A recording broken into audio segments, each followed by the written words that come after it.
Public का पूरा आशा मोदी जी के साथ जुड़े हुए है। इतना साल क्या हुआ है, मोदी जी केंद्र सरकार में सरकार चलाए और जो टीएमसी के जो सांसद यहाँ थे कल्याण बनर्जी और जो अभी टीएमसी के प्रत्याशी है, क्या किए, मोदी जी का जो योजना है, प्रकल्प है, जो जनता के लिए वो लागू किए थे, उनको जनता तक नहीं लाए। तो जनता को उनसे विलंब रखा गया, जनता को उनसे दूर रखा गया। इसमें जनता का अंदर बहुत आक्रोश है। जनता तो चाहते हैं कि उनका भला हो, लेकिन यहाँ के सांसद कभी उनका भला नहीं चाहे। कल्याण, जन कल्याण कभी सांसद के मुद्दा नहीं था। जन कल्याण वो कभी नहीं सोचे, अपना कल्याण सोचे।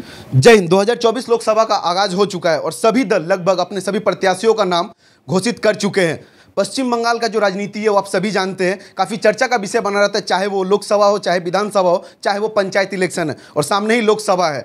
और सबसे बड़ा चर्चा का विषय बना हुआ है अभी श्रीरामपुर लोकसभा का सीट, जहां एक तरफ तृणमूल कांग्रेस के कल्याण बनर्जी, वहीं दूसरी तरफ भारतीय जनता पार्टी के उम्मीदवार है कबीरदा, और तीसरी तरफ सीपीएम का कैंडिडेट है दीपशिता धौर। तो ये तीनों के बीच जो मुकाबला है ना, वो काफ़ी अघोर मुकाबला होने वाला है। इस विषय में चर्चा करेंगे। हमारे साथ है बीजेपी का प्रत्याशी।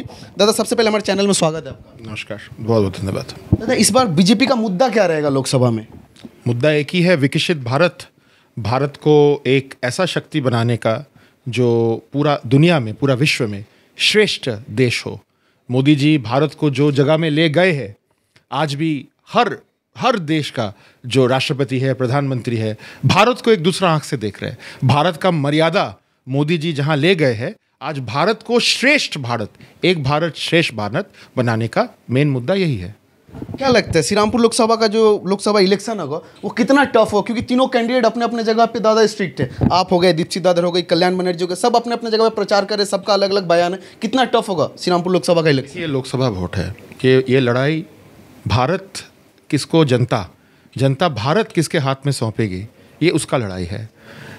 ये प्रदेश का लड़ाई नहीं है। जहाँ नरेंद्र मोदी जी चेहरा है, जहाँ ऐसा एक व्यक्ति चेहरा है जो भारत को राम दिए, ऐसा व्यक्ति एक चेहरा है जो गरीबी को मिटाना चाह रहे, ऐसा एक व्यक्ति चेहरा है जो विकास का सोचते हैं, ऐसा एक व्यक्ति चेहरा है जो सारा दिन में 24 घंटा से 20 घंटा खटते हैं। तो जब ये चेहरा है तो टीएमसी एक आंचलिक दल है। टीएमसी एकदम भ्रष्टाचार में डूबी हुई है। खाली भ्रष्टाचार नहीं, टीएमसी के हाथ तो खूनों से रंगे हुए हैं। जितना कार्यकर्ता सब खून हुए हैं बीजेपी के, और साधारण जनता भी कानून बोल के कुछ नहीं है बंगाल में। तो जब ये सब विषय सामने आता है, फाइट मोदी जी के पक्ष में जाता है। देखिए, सीपीएम को तो जनता रिजेक्ट कर दिया है। इतना साल शासन करने के बाद सीपीएम अभी कहीं पिक्चर में नहीं है। यंग कैंडिडेट है, मेरा शुभकामनाएं उनको, लेकिन कल्याण बनर्जी जो पार्टी से है, जनता उनको स्वीकार नहीं करेगी। आप जगह जगह जा रहे, प्रचार कर रहे। श्रीरामपुर लोकसभा तो छोटा नहीं है दादा, बहुत बड़ा एरिया है, हुगली से लेके हावड़ा कुछ डिबेट भी पड़ता है। पब्लिक का कैसा सपोर्ट मिल रहा है आपको? पब्लिक का पूरा आशा मोदी जी के साथ जुड़े हुए है।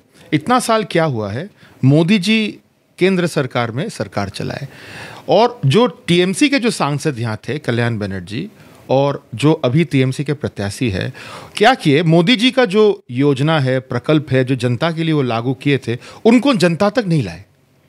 तो जनता को उनसे विलंब रखा गया, जनता को उनसे दूर रखा गया। इसमें जनता का अंदर बहुत आक्रोश है। जनता तो चाहते हैं कि उनका भला हो, लेकिन यहाँ के सांसद कभी उनका भला नहीं चाहे।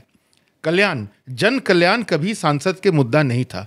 जन कल्याण वो कभी नहीं सोचे, अपना कल्याण सोचे, उनका नाम भी कल्याण है। लेकिन जैसे आज 5 दिन हो गए बाली जोगाछा, हम डोमजूर विधानसभा में बैठे हैं, बाली जोगाछा में आज 5 दिन हो गए हैं, पीने का पानी नहीं है।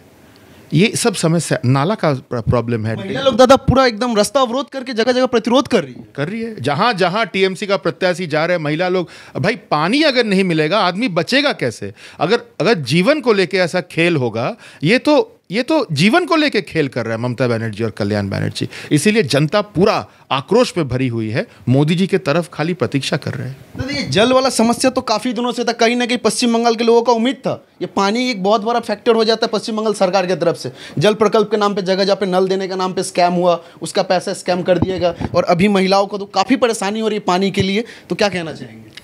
मैं यही कहूँगा कि जनता को इस बार समझना पड़ेगा, ये तृणमूल पार्टी जो है, जनता को फॉल्स प्रॉमिसेस करके ये लोग पावर में आ जाते हैं, फिर भूल जाते हैं। देखिए, ये जो पानी का विषय है, घर का विषय है, खाने का विषय है, ये सब बेसिक ह्यूमन फंडामेंटल राइट्स है, ये सांविधानिक अधिकार है जनता का।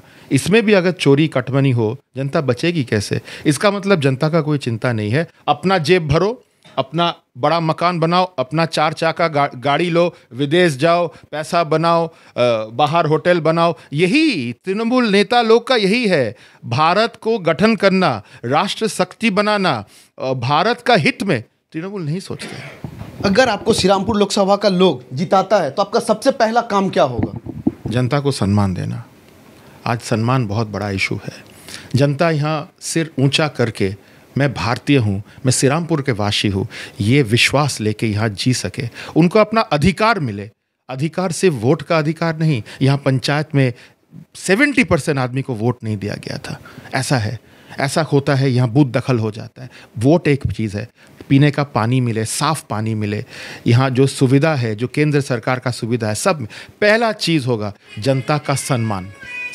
हम लोग तो देखें कि ये आपका पंचायत इलेक्शन में जगह जगह पे पब्लिक के साथ प्रॉब्लम क्रिएट हुआ, इलेक्शन बूथ में बहुत जगह बॉक्स को फेंक दिया गया। तो लोकसभा में कितना वोट पब्लिक कितना इंडिपेंडेंट होकर वोट कर पाए? लोकसभा वोट ऐसा नहीं है। देखिए, लोकसभा केंद्रीय सरकार का वोट है, पंचायत वोट किया जाता है राज्य सरकार का जो इलेक्शन कमीशन है उनका द्वारा। It is a state election commission. Calcutta high court has issued notice of contempt.